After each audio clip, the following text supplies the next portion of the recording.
Hi guys, I hope you all had a wonderful National Scrapbooking Day, and I hope that you were able to participate in it to some extent.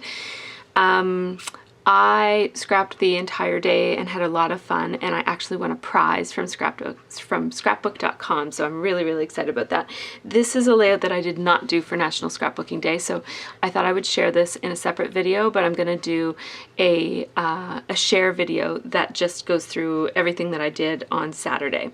So this one is separate. I did this one a while ago. This is for Nutsaboutsketches, and this week's sketch over on nutsaboutsketches.blogspot.com is this one. And it's really cute, and what I liked about it was that it has kind of like a standard print and then a smaller print, and that is exactly what I was looking for this layout about our meal at 1900 Park Fair, and more about the experience than the meal really, because the girls got to dance with Cinderella and meet Cinderella and get to this. They had already met Cinderella at the castle, but this was a much more relaxed way to meet her than at the castle. It was kind of rushed. So this was a really fun evening for us, and this was our last day at Disney World, and so I really wanted to capture this because this was such a special experience. We're so glad of all the things we did. I know there's a lot of hoopla about going to the castle and having your tea or your lunch with the princesses, but this was really, we didn't do the tea with the princesses at, I think it's at Epcot or something. We didn't do that one, but we did the lunch with the princesses in the castle, and we did this, and this was way more fun, the 1900 Park Fair. So I'll just tell you a little bit about this layout. The background paper is really nice. Not something I would typically use, but I do really like this paper. It's by Echo Park, and it's called Quatrefoil, and it's from their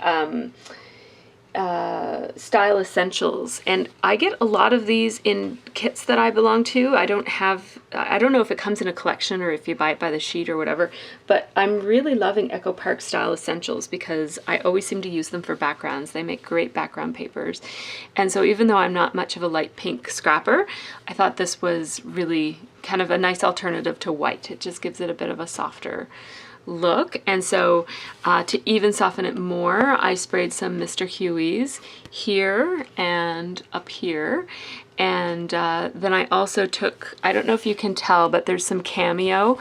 I just put a small amount of Cameo. I like to put a light color over the white so that it can show up a little bit better, so that it ends up being two different colors of Cameo. So you'll see the Cameo on the pink, and you'll also see lighter colored Cameo that lands on the white. So I kind of like that look as well.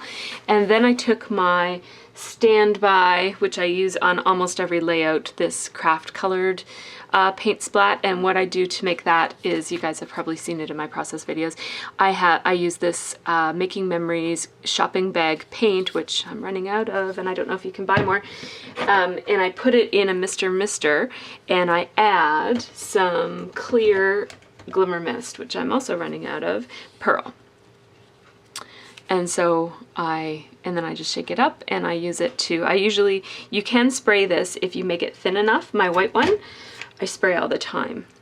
My white one is really watery. This one I put too much paint in, and every time I use it I add a bit more Glimmer Mist to try to make it a bit more watery, but it's not sprayable yet. It will be eventually when I add more Glimmer Mist. But anyway, so I just take it out and sprinkle it.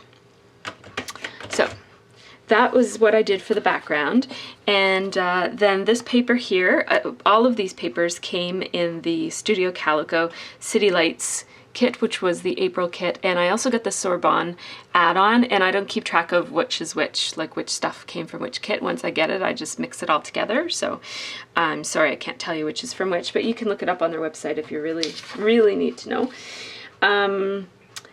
So yes, this paper here is Sassafras for Studio Calico. I love this wood grain. I love a dark wood grain. It's one of my favorites. And I like how it's kind of almost the same as this, so it picks up. These frames are from the Storyteller collection by Echo Park. Or no, from Crate Paper, sorry. The Storyteller collection from Crate Paper. And it came in a package with a whole bunch, and you've seen me use them. It comes in a package, and the biggest frame is the size just a little bit smaller than that oval that you see on the package, so that's what it looks like. And you've seen me use them. I think I've only got one left now. And then these cute little butterflies are also Sassafras for Studio Calico, and they come on a sheet like this. There's lots of them. I love these, although they're not too much different than the Martha Stewart punched butterflies. They have patterns on them, which is kind of cute. So this paper, as I said, is Sassafras for Studio Calico. This floral piece of paper that's mostly covered, and I usually, if I use florals, I usually use them as an underneath layer, as a layer underneath. My grammar is really bad, I'm noticing through these videos. Just so that it's not so overbearing, I like to have just little pieces of it poking out.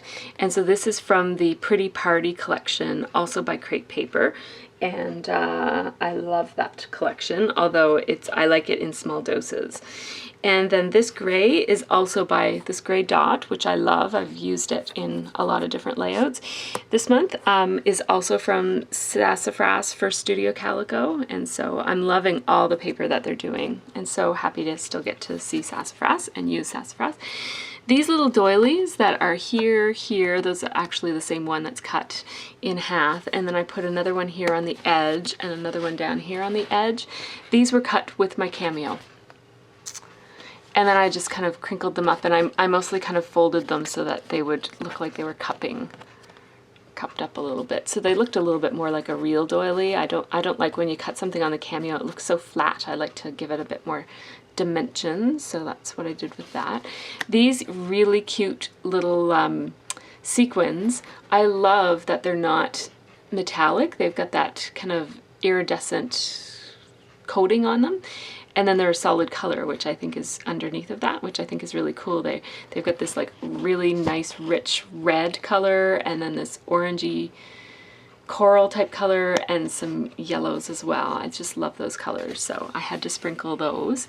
And I just had them kind of follow the paint splats, but also put some in this corner because I had a little cluster there. These brads, sorry guys, I'm all over the place with this.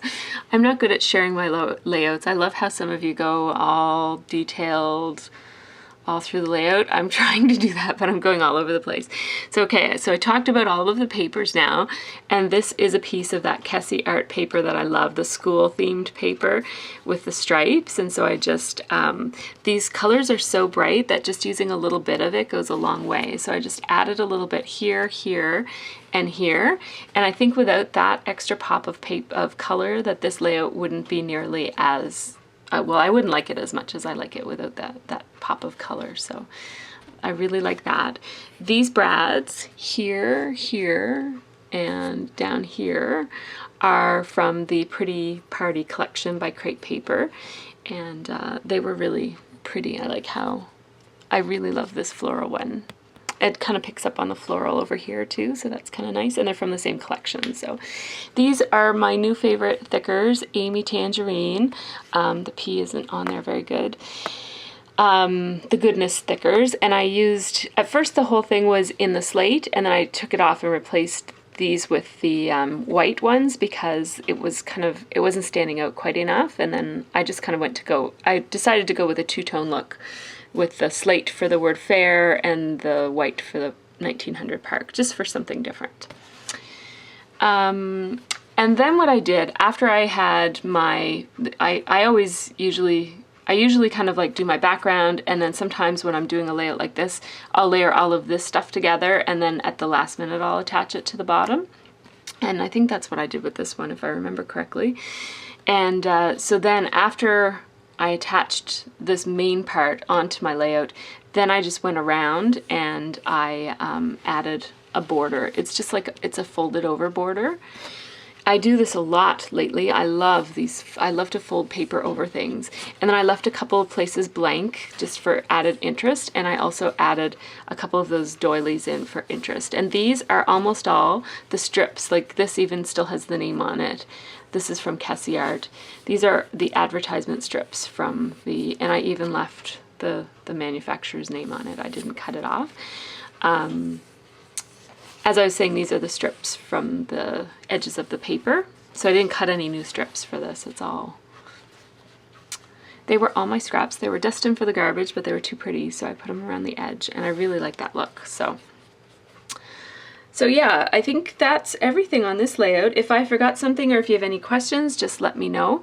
No process video for this one, but you can check out my blog for some details. And check out Sean's sketches over at Nutsaboutsketches. She, over the weekend, she posted a bunch of hexagon sketches, and they're awesome, and I can't wait to try them.